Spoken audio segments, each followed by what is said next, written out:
Film की शुरुआत में हम देखते हैं कि एक अमेरिकी व्यक्ति जो मधुमक्खियां पालने का काम करता था और मधुमक्खियों से प्राप्त शहद को बेच के अपना जीवन व्याप्त कर रहा था और उसका नाम एडम था। और उसके पड़ोस में एक बूढ़ी औरत रहती थी जो अपने काम में व्यस्त थी और वह एडम से मिलती है।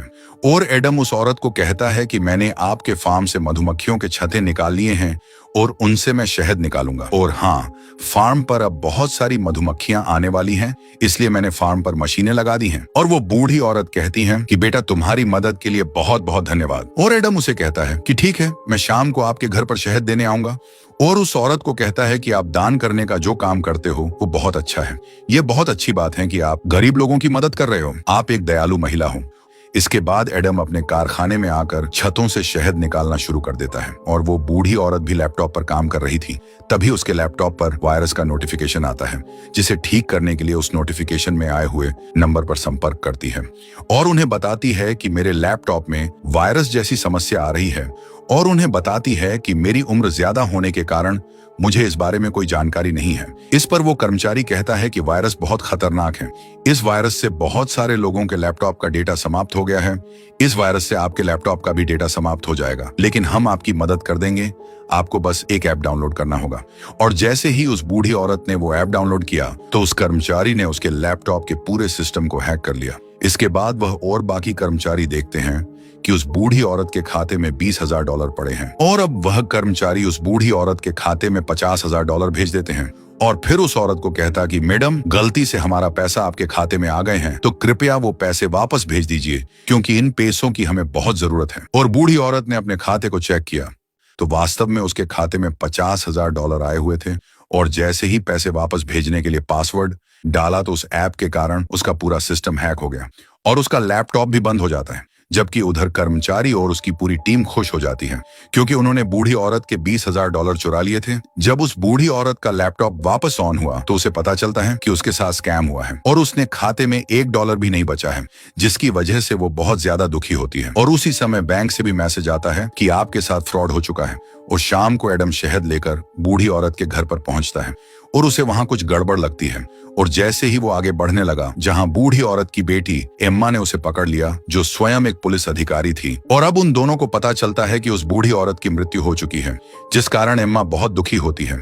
लेकिन एम्मा को एडम पर शक हुआ कि इसने ही मेरी मां को मार दिया है। लेकिन जब वह घर से बाहर आई तो उसके साथी ने बताया कि एडम एक अच्छा व्यक्ति है और उसे समझाते हैं कि उसने तुम्हारी मां को नहीं मारा होगा, उसने खुद को खत्म कर लिया होगा। फिर एम्मा कहती है कि मेरी मां हमेशा दूसरों की मदद करती थी, वह खुद को खत्म नहीं कर सकती। मेरी मां को एडम ने ही मारा है, क्योंकि मैंने उसके हाथ में चाकू भी देखा था। फिर वह एडम के पास आकर पूछती है कि तुम मेरी मां के घर पर क्यों आए थे? और वो कहता है कि मैं तो शहद देने के लिए आया था, क्योंकि मैं एक मधुमक्खी पालक हूँ। और एम्मा फार्म पर जाकर देखती है तो उसे वहां मधुमक्खियों की मशीनें पड़ी देखती हैं। और जब उसने वापस आकर लैपटॉप को चेक करती है तो उसे पता चलता कि उसकी मां के खाते से पैसे गायब थे, जिससे वो समझ गई कि एडम निर्दोष है। इसलिए वो अगले दिन जाकर एडम से माफी मांगती है। फिर एम्मा उसे अपने साथ घर लेकर आती हैं और उसे पूछती है कि क्या मां ने तुम्हें बताया कि उसके साथ पैसों का स्कैम हुआ था? वो पैसे दान के थे जो मेरी मां ने पैसे जोड़कर इकट्ठे किए थे। और एम्मा कहती हैं कि मेरी टीम को पता चला है कि कोई ओमा नामक कंपनी ने उनके साथ स्कैम किया है और उस तरह की और भी कंपनियां हैं जो लोगों के साथ स्कैम करते हैं और उनके पैसे चुरा लेते हैं। और ये सभी कंपनियां ऑनलाइन स्कैम करती हैं। एडम कहता है कि नहीं, आपकी मां ने इस बारे में मुझे कुछ नहीं बताया, लेकिन आपकी मां बहुत अच्छी महिला थी। उनकी वजह से बहुत सारे गरीब लोग अपनी जिंदगी जी रहे थे। और फिर वह किसी को कॉल करके इस स्कैम के बारे में सब कुछ बताता है और उस कंपनी के बारे में पता लगाने की कोशिश करता है। और फिर उधर सामने से सर्विस अधिकारी उस ओमा कंपनी का पता बताते हैं। इसलिए अगले दिन एडम उस कंपनी की बिल्डिंग में पहुंचता है और वहां मौजूद सिक्योरिटी उसे रोक देते हैं और उसे अंदर नहीं जाने देते हैं। और वो उन्हें पीट कर कंपनी में उस जगह पर पहुंच जाता है जहां पर पूरी टीम बैठी हुई थी और अभी वो लोगों के साथ स्कैम ही कर रहे थे। और एडम वहां पेट्रोल को रख के सबको कहता कि मेरी बात सुनो, लेकिन कोई भी उसकी बात पर ध्यान नहीं देता है, जिस पर वह एक आदमी को पकड़ता है और उसे बहुत बुरी तरीके से मारता है और सबको कहता है कि भविष्य में तुम इस जगह पर कभी नहीं आओगे और न ही लोगों के साथ कभी स्कैम करोगे।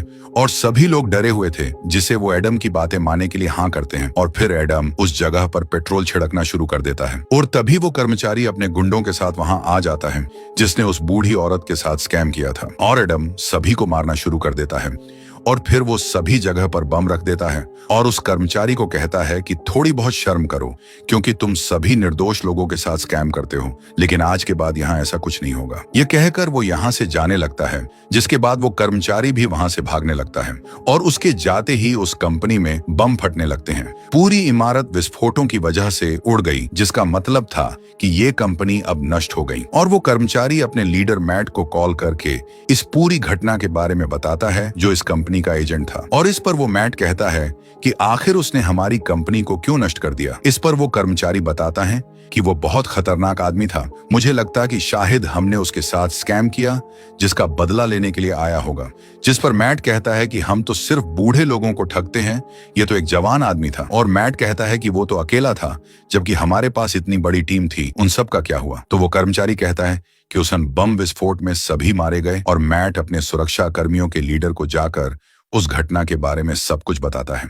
और मैट उसे कहता है कि मुझे कुछ गुंडे चाहिए, जिस पर वो आदमी कहता है कि तुम्हें गुंडे मिल जाएंगे। इसके बाद मैट उस कर्मचारी को कॉल करके कहता कि तुम उस आदमी का पता करो, मैं अपने गुंडे भेज रहा हूँ। और उस कर्मचारी को तो पता चल जाता है कि स्कैम के कारण ही एडम ने हमारे साथ ऐसा किया था। इसलिए वो उस बूढ़ी औरत के फार्म पर पहुंचते हैं और एडम को फार्म पर काम करते हुए भी देखते हैं और फार्म पर लगी मशीनों को नष्ट कर देते हैं। और फिर वह एडम के कारखाने पर पहुंचते हैं। वहां पहुंचते ही एडम ने उन लोगों को बुरी तरीके से पीटता है और फिर एडम ने उस कर्मचारी को पकड़कर उसकी अंगुलियों को काट देता है। और कुछ समय बाद एम्मा यहाँ पहुंचती है और देखती है कि एडम का कारखाना विस्फोट की वजह से नष्ट हो जाता है। और एडम अपने साथ उस कर्मचारी को लेकर वहां से निकल जाता है। एडम उसे एक पुल के पास ले जाता है, जहां वह अपने मुखिया मैट को कॉल करता है और इस पूरी घटना की जानकारी उसे देता है। और एडम उस कर्मचारी को रस्सी से बांध देता है।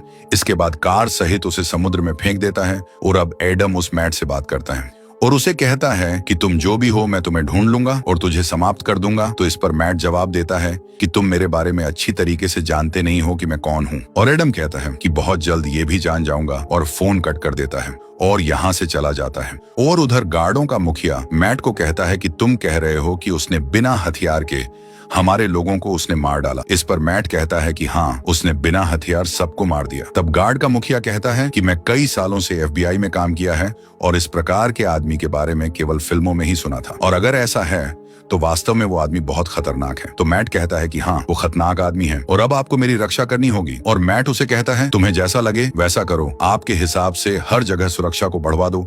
गार्ड का मुखिया कहता है हाँ, ऐसा ही करना होगा, लेकिन तुम्हारी माँ को इस बारे में बताना होगा। और उसे कहता है कि तुम्हें गलत काम थोड़े कम कर देने चाहिए। तो इस पर मैट गुस्से में कहता है कि वो मैं मेरे हिसाब से देख लूंगा, आप अपना काम करें।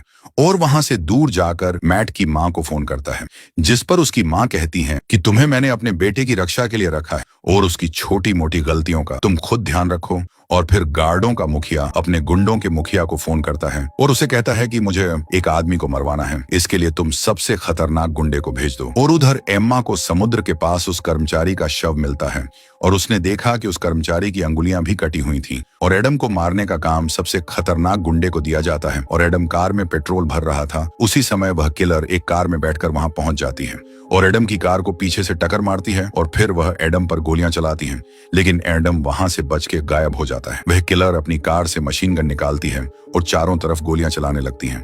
तभी एडम उस महिला पर शहद के डिब्बे से उस पर हमला करता है, जिससे उसका खून निकलने लगता है। एडम उसे आग लगा देता है और जिसकी वजह से उसका पूरा शरीर जल जाता है और वो किलर मारी जाती है और इस किलर की भी अंगुलियों को काट लेता है और फिर यहाँ से चला जाता है और जाते समय यहाँ मौजूद पेट्रोल पंप को विस्फोट करके नष्ट कर देता है। थोड़ी देर बाद गुंडों की मुखिया गार्डों के मुखिया को इस बारे में जानकारी देती है और वो कहने लगती है कि उस आदमी ने हमारे सबसे खतरनाक किलर को भी बुरी तरीके से मार दिया।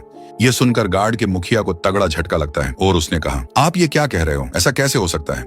फिर वह कहती हैं कि इस बारे में अब मुझे कुछ नहीं पता, अब आप खुद ही उसे संभाल लो। उधर एम्मा अपने साथियों के साथ पेट्रोल पंप की छानबीन करने आती है जो पूरी तरीके से नष्ट हो चुका था। एम्मा उसे कहती है कि कोई ऐसे ही खुले में हथियार लेके कैसे घूम सकता है, इसके बारे में हमें अपने से सीनियर अधिकारी से बात करनी होगी। उधर गार्डों का मुखिया अपने साथ बहुत सारे गुंडों को बुलाता है ताकि वह एडम को मार सके। गार्ड का मुखिया उन गुंडों को समझाता है कि अब की बार हमारा दुश्मन एक मधुमक्खी पालक है जो बड़ा खतरनाक है, उसे कैसे ही करके अब की बार खत्म करना होगा। एडम एक कारखाने में पहुंचता है और वहां पर उन कटी हुई अंगुलियों की मदद से दरवाजा खोलने का प्रयास करता है और उसने पहले ही इस बारे में सोच लिया था कि इस अंगुलियों का उपयोग कहाँ करना है। और वो अंदर पहुंचकर ओमा कंपनी के बारे में जानकारी प्राप्त करता है और इस ओमा कंपनी से जुड़ी हुई अन्य कंपनियों के बारे में भी जानकारी प्राप्त करता है। और पूरी जानकारी लेने के बाद वो यहाँ से चला जाता है। उधर एम्मा और उनके साथी अपने सीनियर FBI अधिकारी के पास आते हैं। एम्मा उसे बताती है कि हमारे क्षेत्र में एक खतरनाक आदमी ने पूरी कंपनी तथा उसके पूरे कर्मचारियों को बर्बाद कर दिया है और भी उसने बहुत सारे लोगों को मारा है। इतना सब कुछ होने के बाद भी उसके बारे में हम कुछ भी पता नहीं लगा पा रहे हैं। अब वो ओमा कंपनी से जुड़ी अन्य कंपनियों को भी नष्ट करने का प्लान बना रहा है और मुझे लगता है कि वो बाकी कंपनियों का भी यही हाल करेगा। इसीलिए हमें कैसे ही करके उसे रोकना होगा। इसके लिए हमें कुछ और सिपाहियों की जरूरत पड़ेगी। एम्मा की इन बातों से सीनियर अधिकारी इसके लिए सहमत हो जाता है। ओमा कंपनी के नीचे काम करने वाली दूसरी कंपनी का सीनियर जो मैट का साथी था, लोगों को सिखा रहा था कि स्कैम कैसे किया जाता है। उसकी पूरी टीम काम करने में लगी हुई थी। तभी यहाँ पर तीसरी कंपनी का अधिकारी आता है और सबसे कहता है कि यह जगह हमें खाली करनी होगी क्योंकि यहाँ अब खतरा बढ़ता जा रहा है। लेकिन यहाँ के सीनियर ने ऐसा करने से साफ मना कर दिया तो एक अधिकारी उसे अपने साथ ले जाते हैं और उसकी बात मैट से करवाता है जो कहता है कि जल्दी से जल्दी वो जगह खाली कर दो। उधर सभी अधिकारी एडम को मारने के बारे में योजना बना रहे थे और तभी वहां एडम आता है और कहता कि आपने मेरी जानकारी के बारे में लिखा है कि मेरे वजन 80 किलोग्राम है जबकि मेरा असल में वजन तो 75 किलोग्राम है। ये सुनकर सारे अधिकारी चकित हो जाते हैं। वह जान गए कि जिस आदमी को हम ढूंढ रहे थे यही वो आदमी है। इसके बाद वह अधिकारी उसे पकड़ने का प्रयास करते हैं लेकिन वो किसी के भी काबू में नहीं आता है तथा सबको बुरी तरीके से पीटता है। लगभग सभी सिपाहियों को बेहोश कर दिया था। फिर वो ऊपर चला जाता है जहाँ मैट अपने कर्मचारियों के साथ यहाँ से भागने की तैयारी में थे। तभी यहाँ एडम पहुंच जाता है और कहता कि तुम लोगों के पास 5 मिनट हैं। अगर इस 5 मिनट के अंदर तुम यहाँ से नहीं निकले तो तुम सब मारे जाओगे। मैट का साथी कहता है कि कोई किधर ही नहीं जाएगा। नीचे एडम ने जिन सिपाहियों को मारा था उन सबको होश आ जाता है। फिर वो सब एडम को पकड़ने के लिए आ जाते हैं और उन्होंने एडम पर अंधाधुंध गोलियां चलानी शुरू कर दी। लेकिन एडम ने यहाँ अपना दिमाग लगाया और एक आदमी को पकड़ के अपने आगे खड़ा कर देता है। वो गोलियां उस आदमी को लग जाती है जिसे एडम बचकर वहां से भाग जाता है। फिर कुछ अधिकारी उसका पीछा करते हैं। एडम उन अधिकारियों को बुरी तरीके से मारता है। बाकी बचे हुए अधिकारी लिफ्ट में एडम को ढूंढते हैं और गोलियां भी चलाते हैं लेकिन एडम उन सब पर लिफ्ट फेंकता है जिसे वो सभी मारे जाते हैं। फिर वो मैट के साथी को बुरी तरह पीटना शुरू कर देता है और उसे कहता है कि तुमने बहुत सारे लोगों के साथ स्कैम करके बहुत पैसा कमाया है। अब मुझे यह बताओ कि तुम यह सब काम किसके लिए कर रहे हो। लेकिन वह कुछ भी नहीं बताता है जिसकी वजह से उसे और मारता है। फिर उसे बूढ़ी औरत की तस्वीर दिखाता है और उसे कहता है कि तुम लोगों ने इस महिला के साथ स्कैम किया था जिसकी वजह से इस महिला ने आत्महत्या कर ली। अगर अब तुम फिर भी नहीं बताओगे कि तुम किसके लिए काम कर रहे हो तो सबसे पहले तुम मारे जाओगे।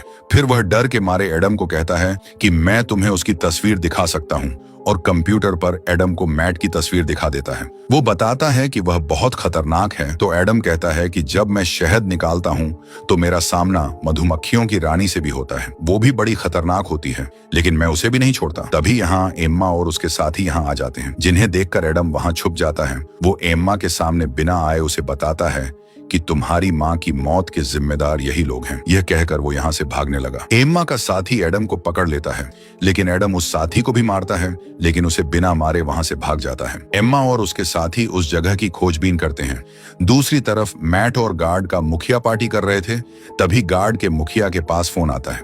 उसने फोन कट करके मैट के साथ बाहर आया।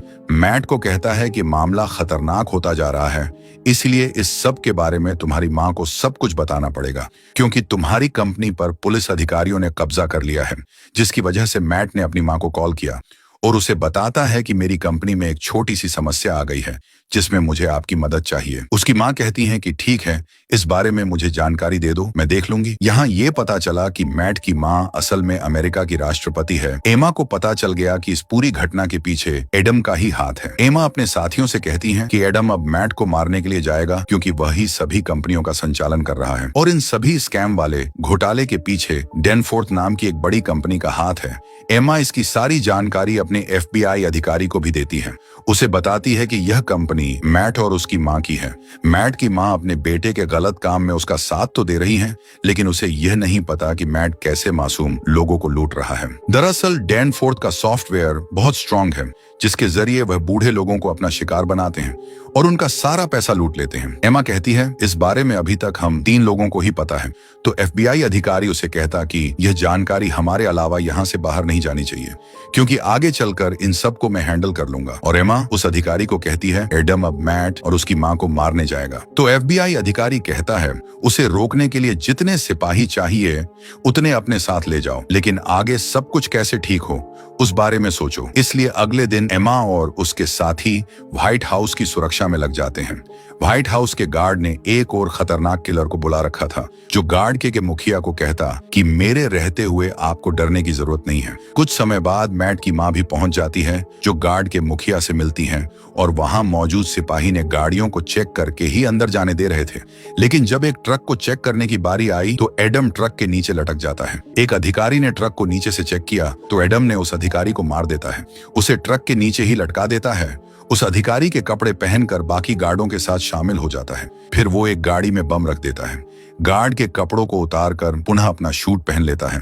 फिर व्हाइट हाउस के अंदर चला जाता है, जहां पार्टी चल रही थी। यहाँ एडम की नजर गार्ड के मुखिया पर पड़ती है। तभी एमा भी एडम को देख लेती है। सारे अधिकारी उसे पकड़ने के लिए उसका पीछा करते हैं। उधर खतरनाक किलर भी अपने हाथ में गन लेके उसे पकड़ने के लिए निकल जाता है। एडम को पकड़ लेते हैं। उस किलर ने एडम पर बंदूक तान दी।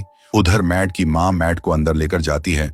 उसे पूछती है कि तुमने ऐसा क्या किया है जिसकी वजह से ये आदमी तुम्हारे पीछे पड़ा हुआ है, यहाँ हो क्या रहा है, इस बारे में मुझे बताओ। तभी वहाँ FBI अधिकारी भी आ जाता है और वह बताता है कि आपको कंपनी डैनफोर्थ के नीचे काम करने वाली सारी कंपनियां लोगों के साथ स्कैम करती हैं तथा उनके पैसे लूट लेती हैं। ये सुनकर मैट की माँ को बुरा लगता है। मैट से पूछती है कि बताओ, क्या ये सब कुछ सच है? क्या ये वो लुटे हुए पैसे ही जो तुम मुझे हर महीने भेजा करता था? इस पर मैट कहता है कि हाँ, यही सच है कि वो पैसे स्कैम से कमाए हुए थे। ये स्कैम करने वाली सभी कंपनियां अपनी डैनफोर्थ कंपनी के नीचे ही काम करती हैं, जिनको मैं ही हैंडल करता हूँ। उधर एडम ने जो कार में बम लगाया था उसे फोड़ देता है। बचे हुए लोगों को मार के व्हाइट हाउस के अंदर चला जाता है। मैट अपनी माँ से कहता है कि आप हर महीने इतने पैसे मांगती थी, तो वो मैं कहां से लाता, इसलिए मैंने ये स्कैम जैसे काम आपके लिए ही किए हैं। और ये सुनकर उसकी माँ उसे कहती है कि ये सब तूने बहुत गलत किया है। मुझे देश ने इसलिए राष्ट्रपति बनाया था ताकि मैं देश के लिए अच्छा काम करूं, इसलिए नहीं कि तुम गलत काम करो और लोगों के साथ घोटाले करो। और अब हम जितने लोगों के साथ स्कैम किया उनके पैसे वापस लौटा देंगे और उनसे माफी मांग लेंगे और पैसे वापस लौटाने का काम तुम ही करोगे। इसके बाद देश मुझे जो सजा देगा उसके लिए मैं तैयार हूँ। इस पर मैट कहता है कि मैं ऐसा कभी नहीं करूंगा। उधर एडम लोगों को मारते हुए आगे बढ़ रहा था और तभी वहां वो खतरनाक किलर आ गया, जो एडम को पकड़ लेता है और एडम को खूब पीटता है। पर एडम भी तो किसी से कम नहीं था। अब एडम पलटकर उस किलर पर हमला करता है, उसे बुरी तरह से मारता है, जिसके कारण उसकी मौत हो जाती है। आगे बढ़कर मैन ऑफिस को खोलता है। तभी गार्ड का मुखिया आकर उसे ऐसा नहीं करने के लिए कहता है। उसे समझाता है कि तुम्हारी जान को भी खतरा हो सकता है। एडम उसे कहता है कि मुझे मौत का डर नहीं लगता है और मुझे तो मौत से प्यार है, तुम्हें भी मौत से प्यार करना चाहिए। और एडम उसके हाथ को तोड़ देता है और अंदर मैट काफी घबराया हुआ था। मैट ने गार्ड के मुखिया को गोली मार देता है। एडम भी एक विस्फोट करके ऑफिस के अंदर पहुंच जाता है और जहां मैट अपनी जान बचाने के लिए अपनी मां को आगे कर देता है और उस पर बंदूक तान देता है। तभी यहाँ एमा और उसके साथी भी यहाँ पहुंच जाते हैं। एडम ने सही निशाना लगा के मैट के सिर पर गोली मार दी। ये करने के बाद वो खिड़की से कूद जाता है। एमा ने उसे देख लिया, उस पर बंदूक तान दी और एडम ने भी उसे देख लिया, लेकिन फिर अपनी बंदूक नीचे कर लेती है। एडम यहाँ से भाग जाता है। एडम समुंदर के पास आकर अपना स्विमिंग सूट पहनता है। तभी उसका पीछा करते हुए कुछ अधिकारी भी वहां पहुंच जाते हैं और एडम समुद्र में डुबकी मार लेता है, फिर यहाँ से भाग जाता है। और इसी सस्पेंस के साथ ये मूवी समाप्त होती है। और मूवी अच्छी लगी तो लाइक और सब्सक्राइब कर दे। Thanks for watching.